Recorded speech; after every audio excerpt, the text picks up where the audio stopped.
Hello and welcome to the Martial Arts Teaching Tactics Podcast. I'm Chris Kent, and I'm joining Chris Bean. Mr. Bean? Hello. On this episode, we're going to be talking about correcting your students. Last episode, we talked about praise, and always remember that praise and correction go hand in hand. If you're going to correct someone, you need to praise them as well. So a lot of the things we discuss in this episode might overlap with the praise, but just remember that they are two sides to the same coin. Now, correcting our students is an essential part of the class, but if we are consistently putting our students down for making mistakes, they will not want to come back. When we talked about the praise, correct, praise method last time, I'm curious about if you were able to put that into action in your classes, and when you did, were you able to see the benefits of the praise, correct, praise method? As we know, making mistakes is an important part of the learning process. None of us could do the moves correctly the first time. Making mistakes, getting feedback on those mistakes, then making mistakes and self-correcting or allowing for self-correction to happen is where all of the learning takes place. When using the praise, correct, praise teaching method, be sure not to forget the last praise. The last praise is so important because that will help to solidify the information for your students. It helps the endorphins go. The good feeling will happen when you give them that praise on that second time after they've made that correction, and that will be something they will remember as they are practicing those moves, and that will help to reinforce that movement correctly.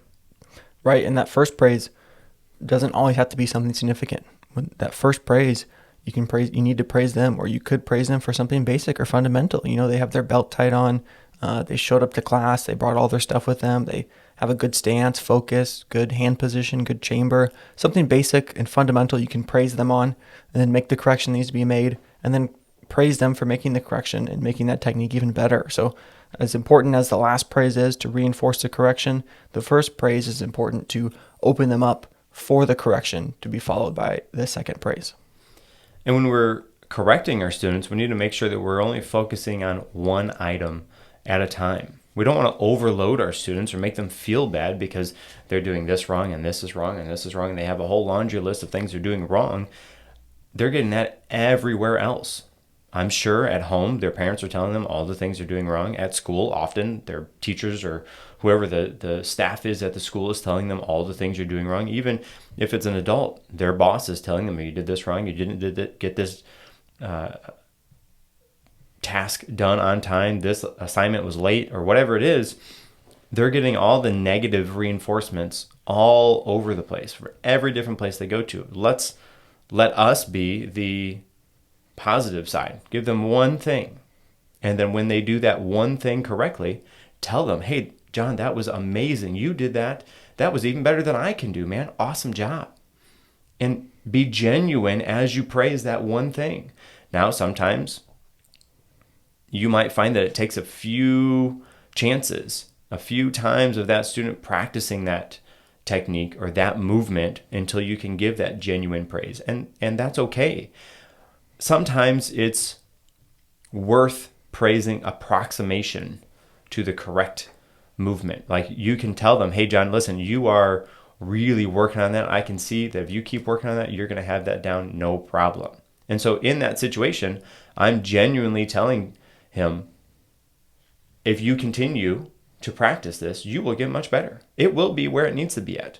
I didn't say, hey, that was amazing right now, because it sometimes is not amazing right now. But praising the path that they're on is important because that will help to give them feedback and let them know that they're going the right way. They're going down the right path. Absolutely. And you touched on it, but we need to learn and know our students as well as our staff members' limits. As much as you want to focus on one thing to praise and work on, some students, when they start, have a higher capacity for that correction than others. And then eventually, as they progress and continue through the training, that capacity grows. So, I can give more corrections to a black belt than I can a white belt in most cases. Some people, they don't outgrow that capacity, or some people from the get-go, they just have a large capacity for that correction, especially if they're adults. Sometimes it's a lot easier, but no matter who it is, you don't want to bombard them with correction after correction after correction, but some people can handle more correction than others. So learning and understanding and knowing your students' limits as well as your staff members' limits, because there's going to be times when you might need to make a correction to your staff member, but rather than give them 6 things to work on, maybe that day you focus on one thing. Hey, make sure you're not looking at the ground. Make sure you're looking up and making eye contact, looking straight out and forward. Great. Let's work on that today. Now, they may be doing some moves wrong. They may not be interacting with everybody. They may be not using the praise, correct, praise method. But you don't want to lay all those 3 things on top of the one thing you already gave them. For that one day, focus on that one thing. Work on it. And then the next day, move on and continue to make those corrections. So as important as it is to focus on one thing at a time, the more you feel out your students and the more time you spend with them, you might be able to make more than one correction. But even then, be wary or be careful that you don't overload them with too many corrections, because no one wants to be made to feel as if they just can't do anything right. And the more corrections you add onto that list, the more that feeling is going to grow, and it's just going to seem hopeless and pointless to even try to make your corrections, because there's just so many of them. And that's why the praise is important, because you want to reinforce, hey, you did this well. Correct this thing. Okay, this thing looks better. Good job. And that, if you will, kind of erases that one thing from the list, and you can move on to the next thing, the next thing, the next thing, instead of having entirely negative, having a list that's entirely negative and just corrections. You're able to add those praises on top of that to balance it out as well. If we see our students or your class is continually making the same mistake over and over and over again, then we need to do something about it. There are a few steps that you can take for this type of issue. One of them is to check yourself and see how you're teaching the information. Are you glossing over some key details? Are you giving the students enough time to practice in class? These are all things that can help to fix that situation where the mistake is happening over and over again. If it's happening like that, then there's something you perhaps are missing while you're demonstrating or delivering the information to the students, or you're just not practicing it or going over it enough times in class. And there are cases when there are some mistakes that we should let go in order to focus on bigger issues or covering more material.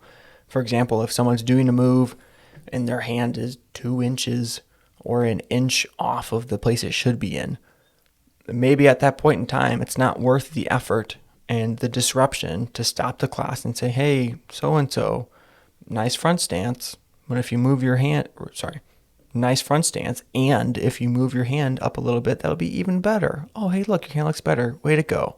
And then we move on to the next thing. If you continually do that, it's going to eat up all your class time. You're not going to be able to move on. And again, that's not a fundamental issue with the move. Like if they just had the wrong hand out or there's just a completely wrong move, then you need to correct that because it's a huge mistake. But we also need to be aware of those things, because if we let them go for too long over time, they're going to compound and make a very large mistake. But sometimes you just need to know to let some mistakes go in order to focus on the bigger issues and cover more material. And that comes with time, I think. I think you learn the ins and outs of your curriculum and the moves, and you're able to understand, okay, they're doing this great. This isn't so great, but I'll let it go for now. It's not as important. And again, it's that knowing when to step in and make a correction, or when to just let it go, hold that line, or move on. I think is an important dichotomy and a thing we need to work on and learn as part of our corrections. As we discussed last time, we are making those corrections, and I just did a bad job of it in my example, but you want to use and not but statements. So, they're doing a front stance, but their foot is not where it should be. So I say, hey, you have a great front stance, and if you put your foot over here instead so your hips are centered, it's going to be even better. Oh, see, look at that. Awesome job. Good work. I made the correction without making it seem like a negative thing. I praised their move. I corrected it by saying, and do this to make it better. And then I praised them for making that correction rather than, oh, your front stance is okay, but if you did this, it would be better. That just has more of a negative connotation to it. So once again, the and statements as opposed to the but statements.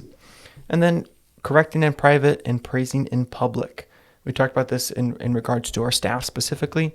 If we're going to make a correction to our staff, we don't want to do it in front of all of our students who are going to see us make that correction and maybe lose their faith or their falter their trust in their instructor because it looks like they don't know what they're doing. And if they see us constantly tearing our instructors down, they're going to maybe not believe in their credibility anymore. So we want to praise our instructors in public, and also correct them in private. And that goes for our students too, if the situation applies for it or a situation calls for it.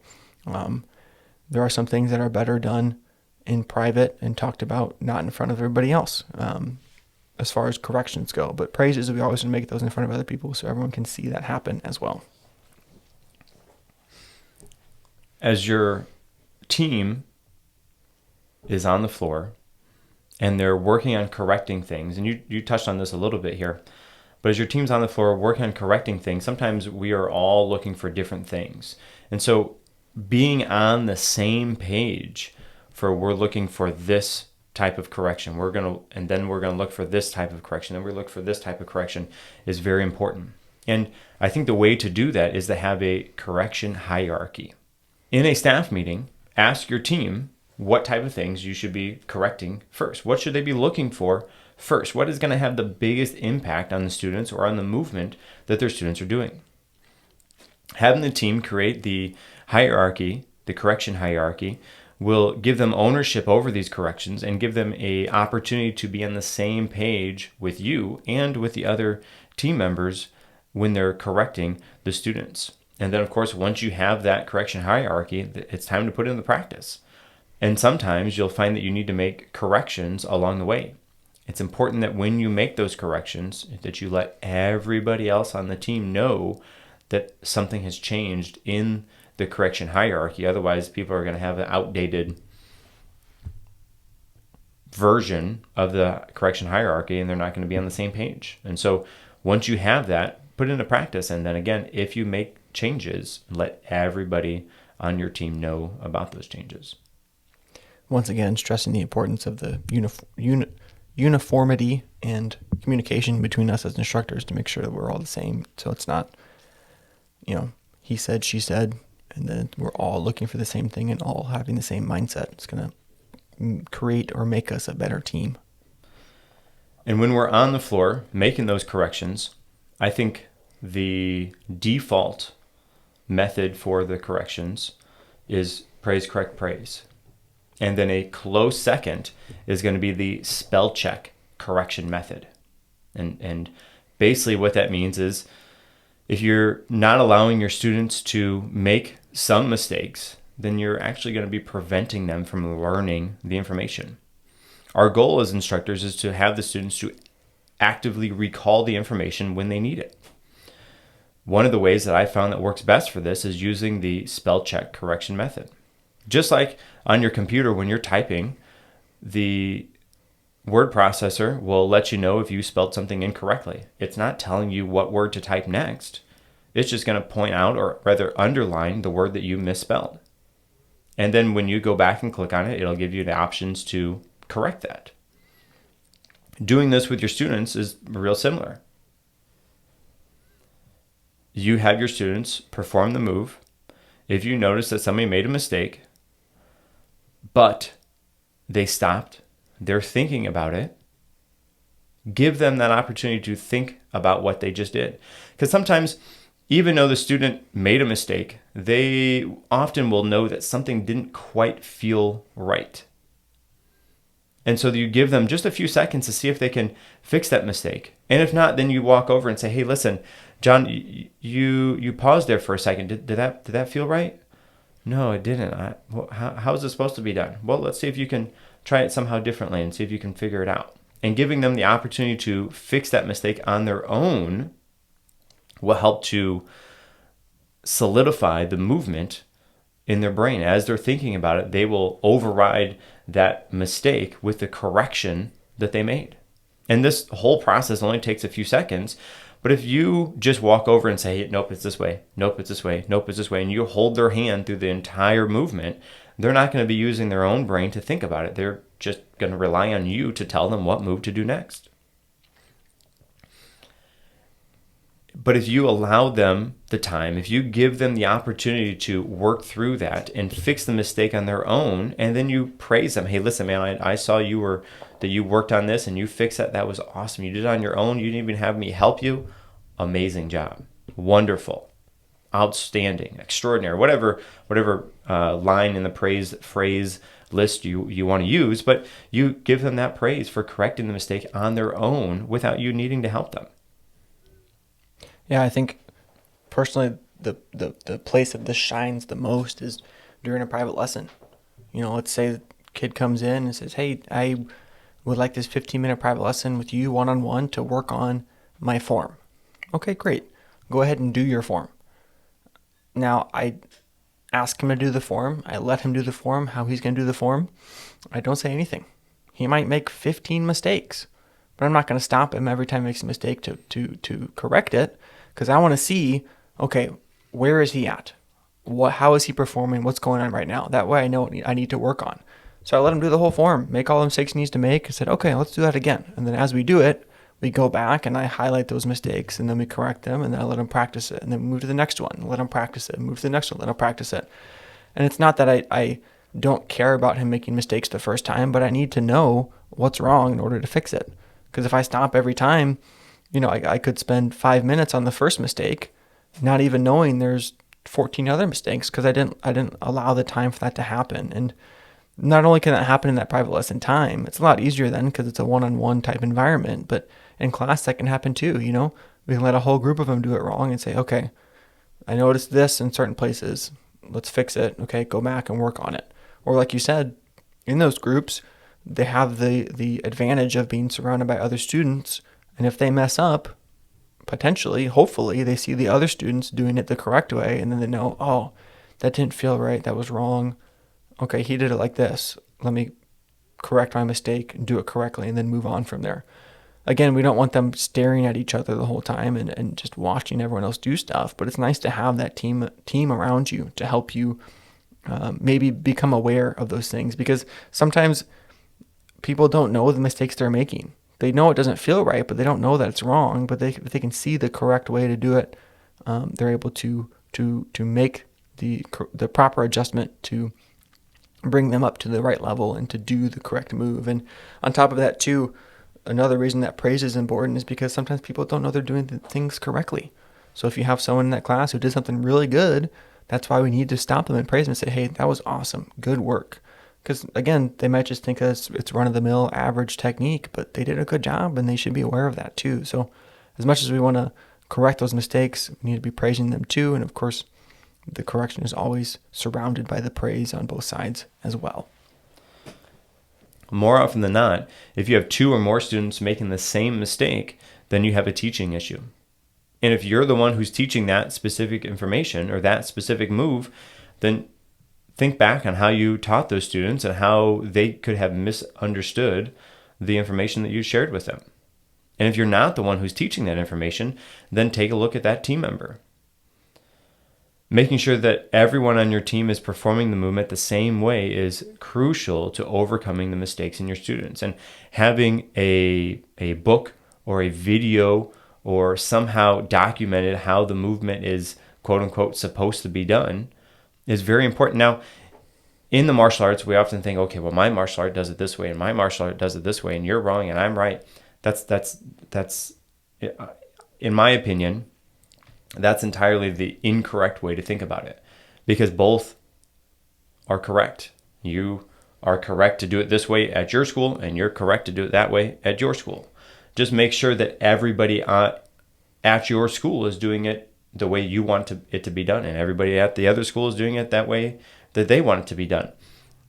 That is more important than doing it the quote-unquote right way. Making sure everybody is on the same page. And the best way to do this is to have some sort of documentation. Have a book or videos or whatever it is. And videos, the day and age we live in, you can make them on your phone. You can record a video of you doing the move and then post that up on your website or on your Facebook page, or somehow that your students have access to that so that everybody can reference it, not just the team, your team members, your staff, but also your students, so that anybody who is going to your school can say, okay, well, I don't quite remember how to do this move. Do we have a video? Oh, look, we got a video for that. Oh, okay, well, that's how it's supposed to be done. I can tell you that we have this, and it is very helpful for our self-defense moves. Uh, as the ranks go higher and higher, we have different self-defense moves as they go through the ranks, and making sure that we are doing the movement correctly and not confusing it with a different version of that defense is very important. And so having a video that we can reference and make sure that everybody is on the same page, again, both the team members and the students, is so helpful to making sure we're on the same page for that. You and I have spent a lot of time making sure that the two of us are on the same page. And then not only leaving it there and making sure we also convey that information to our staff and to our students as well. And sometimes we agree or sometimes we disagree, but we always end at the same conclusion at the end of the day. Because to your point, if you and I are not on the same page, then how do we expect our students to be on the same page? Because they could have me for one class one day and you for another class a different day, and then they're learning something different. And then the kid from your class comes to my class and I say, no, it's wrong, do it this way. And they're like, oh, well, master, oh, no, too bad. You're in my class. Do it my way. And you don't want the student to have to think, I have to, when I show up to Master Bean's class, I got to do it this way. And I show up to Master Ken's class, I got to do it this way. And then they have to remember that move two different ways. You can't have your students do that. Have one way that is done at your school and decide on that as a team and then move forward. And that's the way that it is done for you. Right or wrong compared to somebody else doesn't matter. That's right for you, and that's what's important. That's what's important at the end of the day. Absolutely. And a big part of that is having to go back to students and say, hey, I was wrong about this. This is different. Here's what's changed. Or, this is an addition or something different that we're going to do, and owning up to that too. Because, at the end of the day, you're a human. Your students might see you as a Superman or a super powered person or whatever, but you are just a human, So if you can't own up to your own mistakes, then that says a lot about you as a person. And honestly, a question if you should be teaching martial arts and being able to look someone in their eyes and say, hey, I was wrong, but here's the right way to do it. Let's do it this way from now on. Or someone asks you a question like we talked about before. They ask you a question. It's okay to say, oh, I don't know, but I'll figure it out. And then actually go and figure out the answer and then make sure you deliver that information back to them.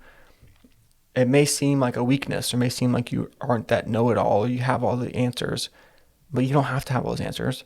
And I can guarantee you that if you take that approach and you humble yourself, your students are going to respect you more because they see you as a person, and they also see the kind of person you are by admitting when you're wrong or going to find the right answer and coming back with that answer for them and putting them first. Even if that means you have to say, yeah, I messed up. I did that wrong. Sorry. Here's the right way to do it. Of course, we want to be careful not to do it all the time. Not every single class. Oh, yeah, I was wrong. Oh, I don't know. I'm not sure how this goes. You need to be responsible for knowing the material to the best of your ability. But sometimes there's going to be stuff that you just don't know or some stuff you're unsure about. That's when you go to your other team members or your head instructor or whoever it may be and you find out the answer and then you move forward from there. And there's nothing wrong with that. There's nothing wrong with taking the time to find the correct answer and deliver it rather than give the wrong answer. So you have one on the spot there. People can wait. And like I said, I do believe that they will end up respecting you more for approaching situations that way rather than having to be the end all be all and know it all of everything. And so for correcting our students, is there any additional points you want to make today? No, sir. I think we covered it all. I think, again, it's important to remember that correction and praise go hand in hand. It's hard to have one without the other one. And if we are missing one of those two things, then I think it's important for us to reevaluate our outlook or our view on corrections if it's not coupled with that praise that we had discussed earlier. Yeah, and we talked about this already too, but I think keeping this in our mind is important. Making mistakes is an important part of the learning process. We couldn't do the move correctly. You couldn't do the move correctly. So making mistakes and getting that feedback on the mistakes and then making mistakes and then figuring out how to fix those things on your own or allowing for that to happen on your own. That is where the learning is going to take place. Right. And as you're just saying that too, I had another thought that sometimes correcting is not always fun. Sometimes it's uncomfortable and sometimes we don't want to do it. But if we don't, I think we're doing a disservice to our students. We're we're willingly let them, and knowing they're doing the wrong thing and letting it happen, when our job is to literally make sure they're doing things correctly and performing to the best of their ability. So once again, I think it's a disservice if we don't make those corrections, no matter how uncomfortable or how hard we think it might be. And it is our job to make sure they're doing things correctly. And now we have the tools and the ability and the correct method to making those corrections that way. Hopefully it's not as awkward or not as hard or not as tense, because you have the ability and the different strategies and tactics to make those corrections and keep our students at the forefront of our mind and try to provide them with the best service possible. Okay, and if people wanted to comment or reach out and talk to us, how do they get in touch with us? Absolutely. And they can dive into the internet and find us on Facebook and Twitter, Reddit, and YouTube. All those platforms, we are at MA Teaching Tactics, MA for Martial Arts Teaching Tactics. Again, that's MA Teaching Tactics. Until next time, I'm Chris Bean. And I'm Chris Kent.